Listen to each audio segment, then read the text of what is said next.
If you watched my last video about the mysterious manga prophecy from Japan, then trust me, you don't want to miss this one.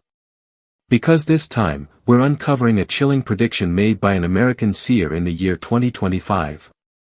And here's the part that will send shivers down your spine. The prophecy warns that 2025 could be the turning point in human history, a decisive moment that may shape the fate of our entire world. So, what exactly does this prophecy reveal? Stay tuned, because we're about to dive deep into today's mystery. Oh, and one more thing, don't forget to like and subscribe before the video ends. It might just change your luck. Have you ever wondered, if you had the chance to know your own future, would you want to know it? Or would you rather let life unfold naturally? At first, the question seems simple. But think about it, what if the truth you discovered was a tragedy that could never be avoided? In the early 1940s, in America, there lived a woman with a mysterious and unexplainable gift.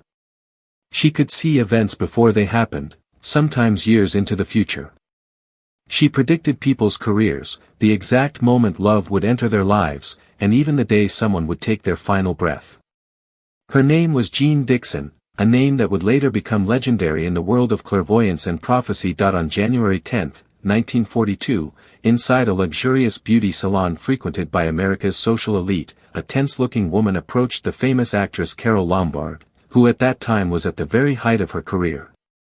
In a soft but urgent tone, the stranger warned her, "This may sound unreasonable, but within the next 6 months, do not travel by airplane. If you do, your life will be in danger." Carole smiled, half in gratitude, half in dismissal of the strange warning she had just received. With calm politeness, she replied, "In just a few days, I already have a flight scheduled. But don't worry, I'll be just fine." With that, the actress stepped away and entered the VIP lounge, giving little thought to the unsettling words, but just 6 days later, on January 16, 1942, her flight would never arrive. The aircraft struck a mountain, the result of pilot error.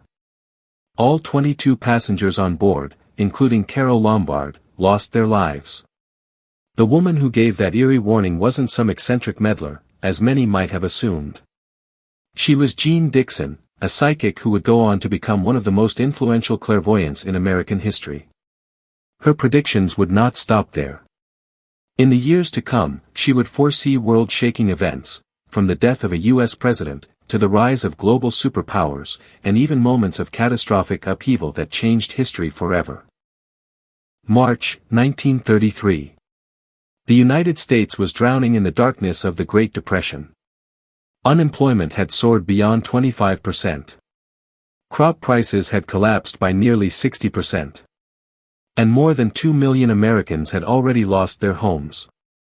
It was in this desperate hour that Franklin D. Roosevelt stepped forward, taking the oath as the 32nd President of the United States. He didn't stand on the inauguration platform with a smile of triumph, but with the resolute gaze of a man carrying the last fragile hopes of a broken nation. Roosevelt vowed to rewrite the destiny of America. And through 4 consecutive terms in office, he accomplished what no president before, or since, has ever achieved. But by 1944, at just 62 years old, his body began to betray the iron will that had defined his presidency. High blood pressure. Arteriosclerosis. Mounting complications. The burden of leadership was carving away at his strength, and yet, every one of these struggles had already been foreseen, by Jeane Dixon. It was a quiet November morning in 1944 when the phone rang inside Jeane Dixon's modest home. On the other end came only a brief message. "The president would like to see you." And then, the line went silent. Without hesitation, Dixon stepped into the waiting car outside her door. Its destination, the White House, a place she had visited once before, years earlier, during a fundraising event where she had only briefly met the president. But this time was different. Face to face with Franklin D. Roosevelt, there was no talk of war strategies or national policies. Instead, he asked something deeply personal, something that weighed heavily on his soul. "Can you tell me, how much longer I have in this role?" Dixon did not hesitate. In a quiet, steady voice, she answered. No more than 6 months.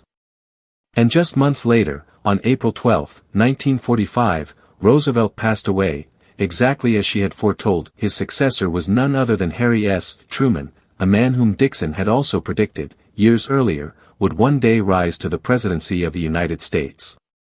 The ability to glimpse the future is often called a gift.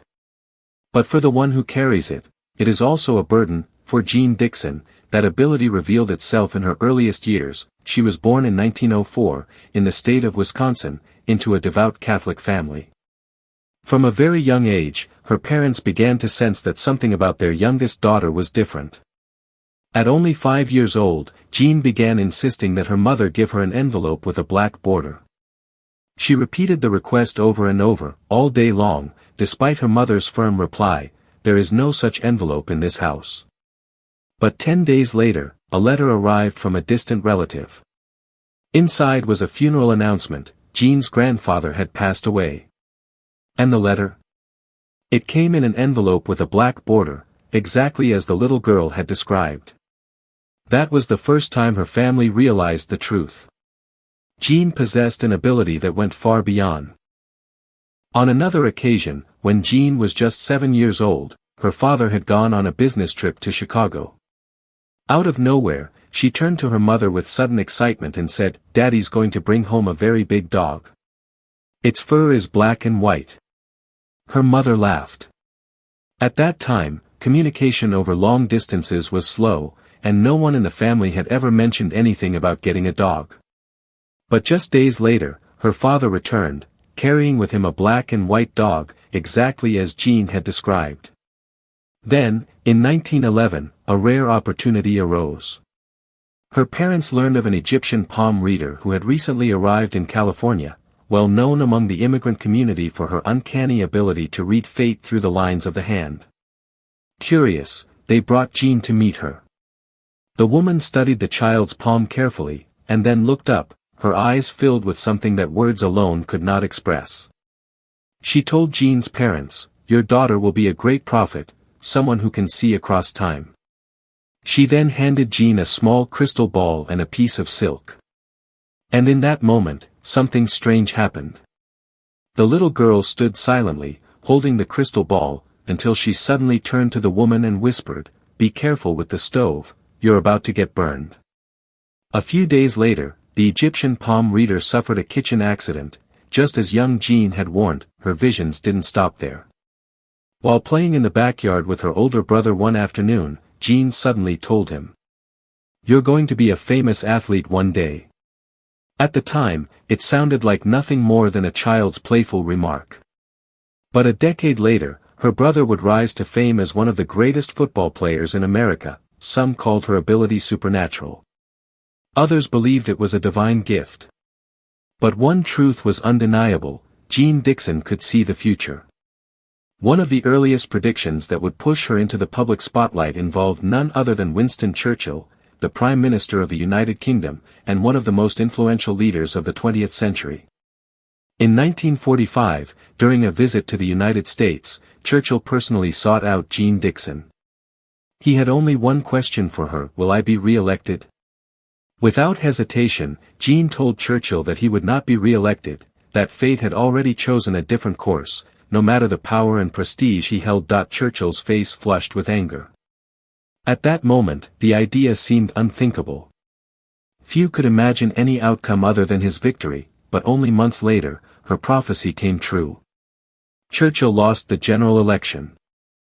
Yet the prediction that would shake America to its very core came a decade later, when Jeane Dixon foresaw the death of President John F. Kennedy. In 1956, in an article published by Parade magazine, she predicted that the Democratic nominee would win the 1960 election, but that he would be assassinated during his first term.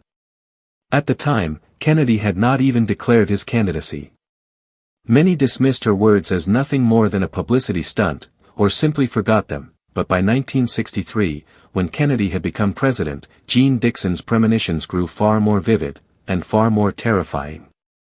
Jeane Dixon saw it all: visions of a dark cloud hanging over the White House, and a pair of black hands wiping the president's name off the plaque outside his office, but the images didn't stop there.